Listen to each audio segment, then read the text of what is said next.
want to introduce you to our next presenters, Logan and Joel, and they are with Mallard Bay. And I'm going to let them introduce themselves a little bit more, but I wanted to let you know how I first met them a year ago,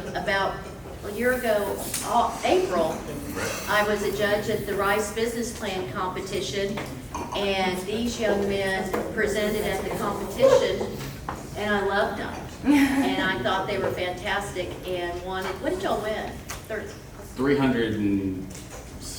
$325,000. Wasn't the grand prize, but The most money? Well, no, it's third most.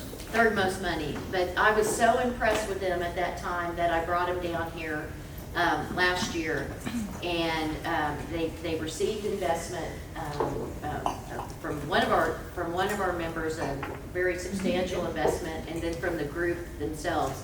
And they have just been rolling and rolling and growing and growing and doing a fabulous job, and they're wanting to scale even more, and asked if they could come back, and I said yeah. So I'm going to let you guys take it away and introduce yourselves to the folks that don't know you, and we'll move forward. Well, thank you, Lori, for those kind words. And as she said, we met at Rice, and I'll kind of start with my story. But before that, I'd like to pose a question to all of you. Have you ever bought something that just didn't quite live up to your expectations?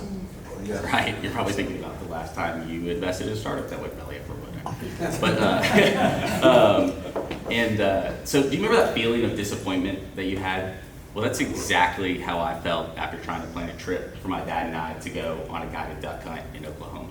So what was supposed to be 3 days of hunting, we ended up getting double booked. And what was supposed to be, a private trip turned to 13 other hunters, and we didn't fire a single shot. And so with that feeling of disappointment, I thought that this may be a problem some other people are experiencing. And what we found was that this was a fragmented market lacking a full service solution. Now, this was after interviewing hundreds of sportsmen and outfitters. And this inconsistent information and no secure payment solution offers a lack of trust, as I experienced, and a time-consuming and long booking cycle. But what's frustrating for sportsmen is even more frustrating for outfitters, because this is how they make a living. They lack the time and resources to deal with issues collecting payments, a long booking cycle, and outdated booking and calendar systems. Overall, this results in $10.3 billion being transacted on meals, lodging, and guide fees, primarily offline. And our mission is to take this fragmented and outdated booking system, bring it into the 21st century, and to share and enhance our outfitters' unforgettable experiences. I'm Logan Meaux, founder and CEO of Mallard Bay. This is my co-founder, Joel Moreau, COO. And Joel, what's our solution to this problem?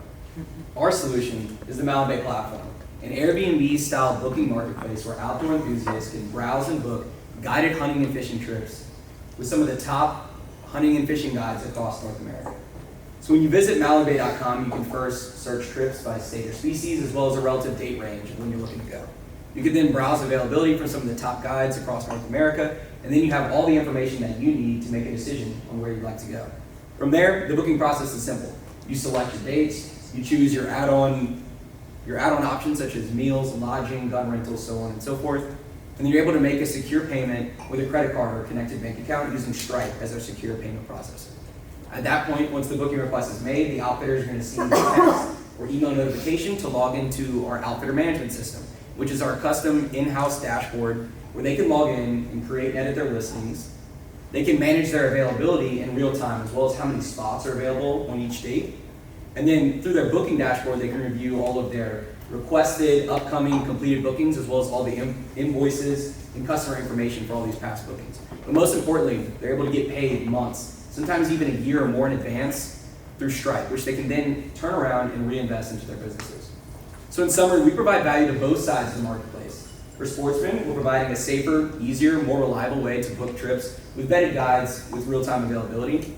And for outfitters, we're giving them all the tools that they need, the software solutions, as well as the marketing reach to streamline and run their businesses. So we're positioned to capture share in a large and growing market. We have a total addressable market around $156 billion, which is the outdoor recreational market in the U.S., focused specifically on hunting, fishing, and wildlife watching, which, as Mr. John knows, is a huge market. And then we have a serviceable addressable market of around $31 billion, which is all hunting and fishing retail-related expenditures. And we have our target market of around $10.3 billion, which is the U.S. and Canada outfitting market. And then these bubbles to the right points to the fact that there are around 39 million active sportsmen that went on over 530 million overnight hunting and fishing trips, according to the National Wildlife and Fisheries Reports. That's every year they go on 530 million overnight hunting and fishing trips. So this is our exciting product roadmap. And in Q1, we were extremely focused on improving our outfitter management system, which is the tool set that our outfitters use to manage their calendar and availability, as you saw earlier. In Q2, we'll be focused on adding additional payment capabilities. Right now, we're only able to cater to before the trip, but now we'll be able to charge after the trip for gas and tips. Also in Q3, we'll be launching a consumer-facing mobile app just prior to the 23 hunting season.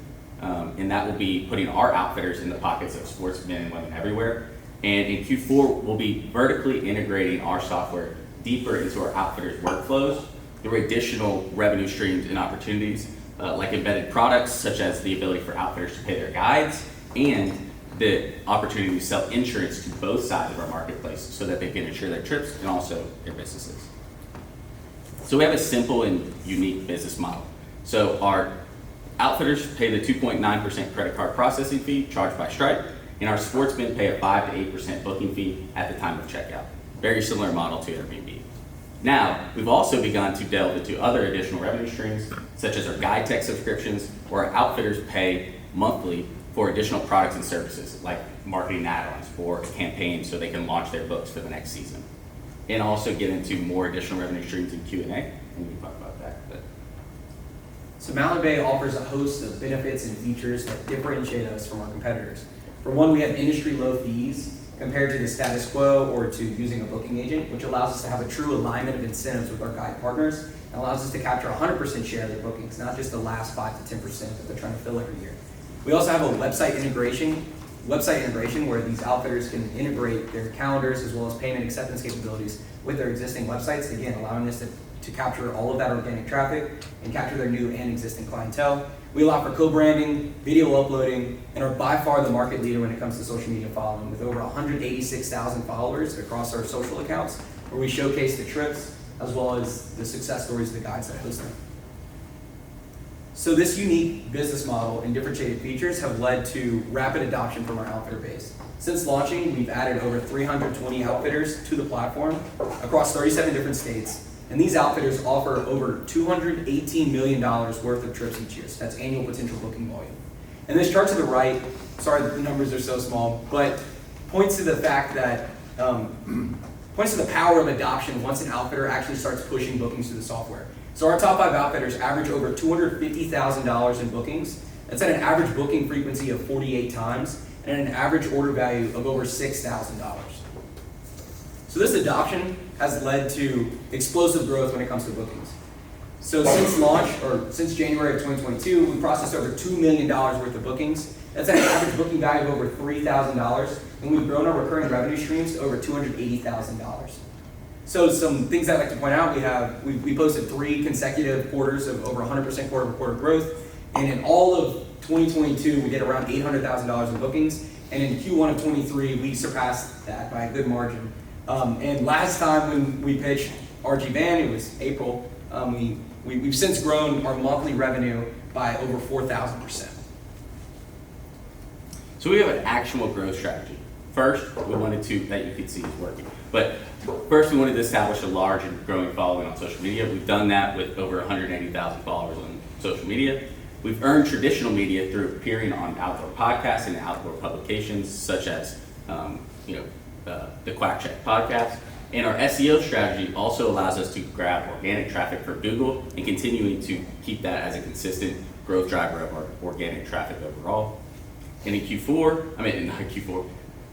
digital advertising channels such as Facebook have also been really successful for us. And we're also putting ourselves directly in front of our target customers at direct selling and conservation events. This allows us to pursue industry partnerships.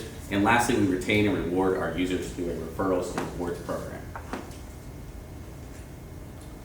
So we are a team of outdoor enthusiasts and startup veterans that are dedicated to taking this company to the next level. We're led by Logan Meaux, our founder and CEO. He's been in startups since he was 16, where he actually replaced his dad as the delivery driver at their software startup Waiter, which he was there from employee number 2 all the way to when they exited on the NASDAQ for over $300 million. So he really has seen that experience of building a marketplace from zero to something great. We have Tam Nguyen, the genius behind the Mallard Bay platform. He's a full-stack developer with 9 years of experience. Myself, getting him to speed this up so we can get Q&A. And then Garrett and Nick, which is actually the former founders of Urban Media, which is a company that we acquired in the fall of 2022. They were an outdoor-focused media company. And then Jacob Henderson, who is our head of product. We can get more into his background later on. So at a very high level, our financial pro forma. In 2023, we're expecting to do right around $1.1 million in revenue. So that's net revenue. And then we're going to be investing in that growth, an expectation of reaching $5.5 million in 2024 and reaching profitability by Q4 of 2024. And here's our use of funds. We're raising a $2.5 million safe note, the majority of which will be going towards software development, another 27% towards marketing, the other 15% going towards, the other 14% going towards sales, specifically outside sales, getting our sales team out there at trade shows and in front of our end users, the outfitters. Another 15% going to G&A and working capital. This amount of money is going to extend our runway by another 18 months. And then the other 14% going to our customer success team. So this is the customer success team both on the sports side as well as out there. So increasing average order value, increasing retention, and making sure that they're truly adopting the platform. So lastly, thank you all so much. Looking forward to hearing all of your questions.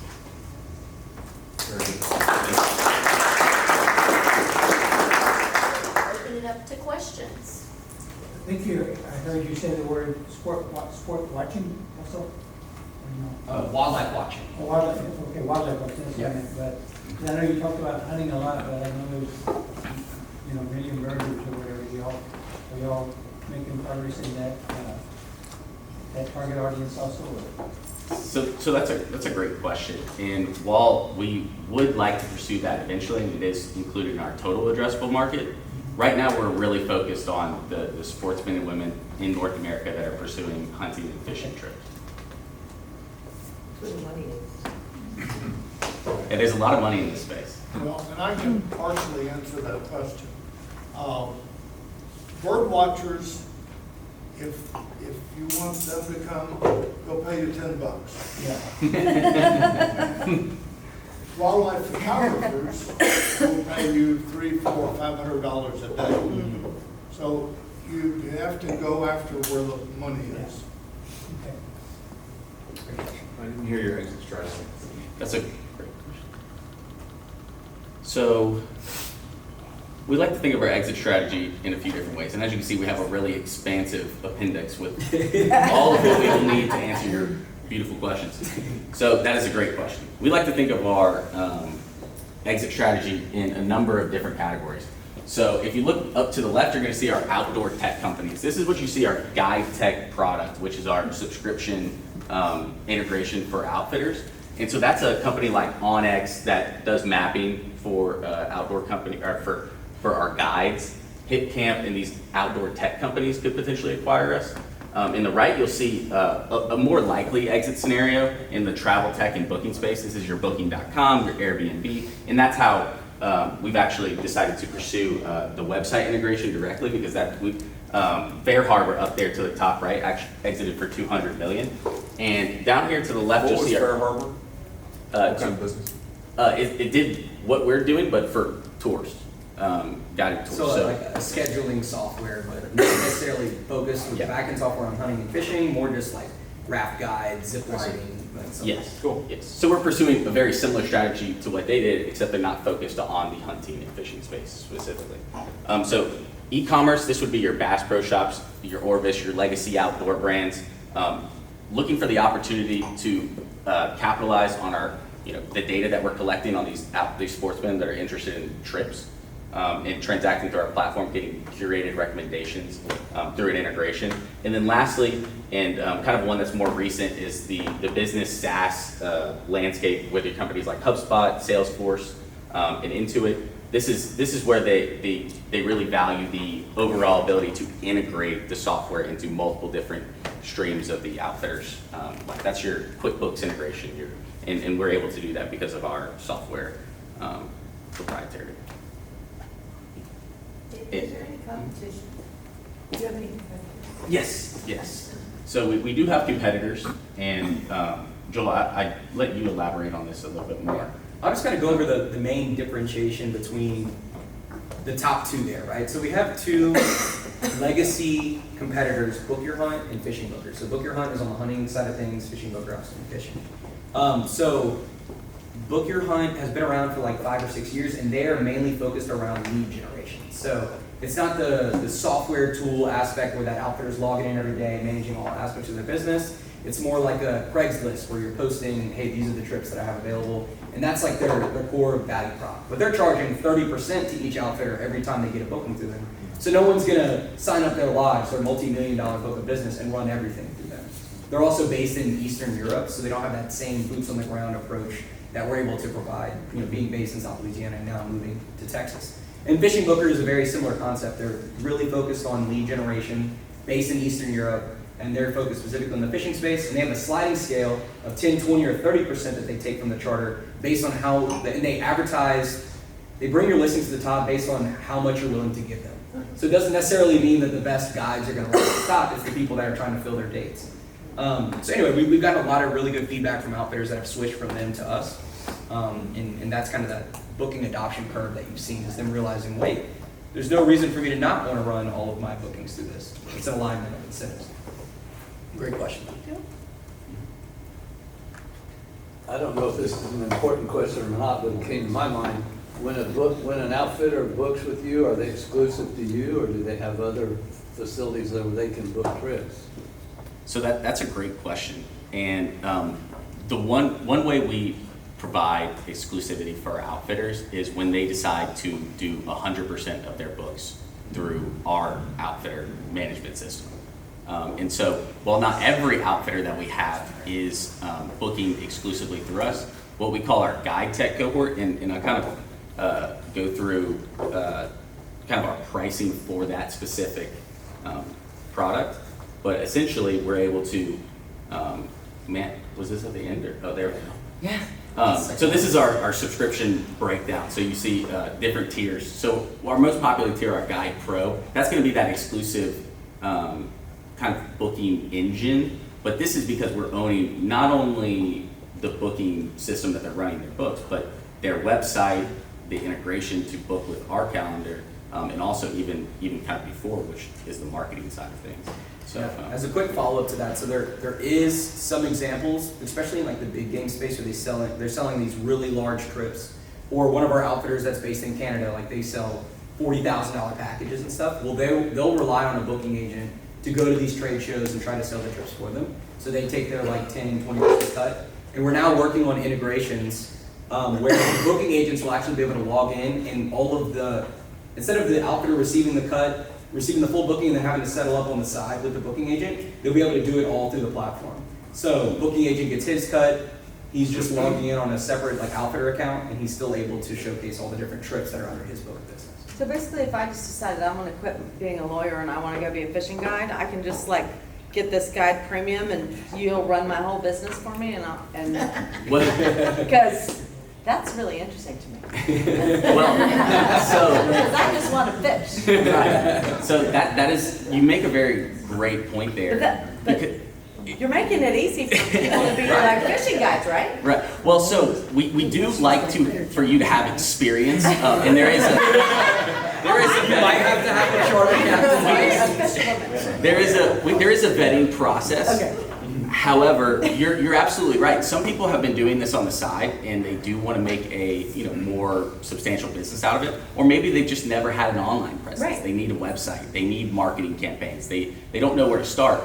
Well, through acquiring this outdoor media company and also just launching new and innovative products pretty much every quarter, we're able to just continue to add value. So imagine it from full stack. So it's from the marketing you receive at the very beginning all the way to when the guide gets paid by the outfitter, and that can be done through software integration. But our question brings up the Go for Do it. you vet these people? Yes, so I was gonna go to the vetting process if I could find which slide it's It's for on. Oh, you have to go through the thing. I know. But, Which experience do you have? so this is our, so this will answer your question. So how do we vet outfitters? That's a benefit to having a long day.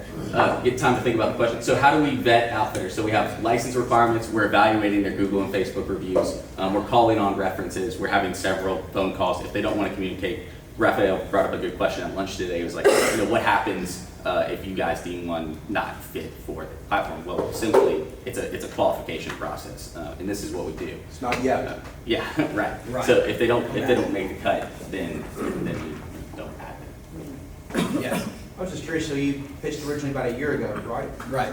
I just, between then and now, I'm just curious, answer either way, what the biggest challenge has been, or what the biggest change has been to your business model that you would have anticipated a year ago in order to get to this point?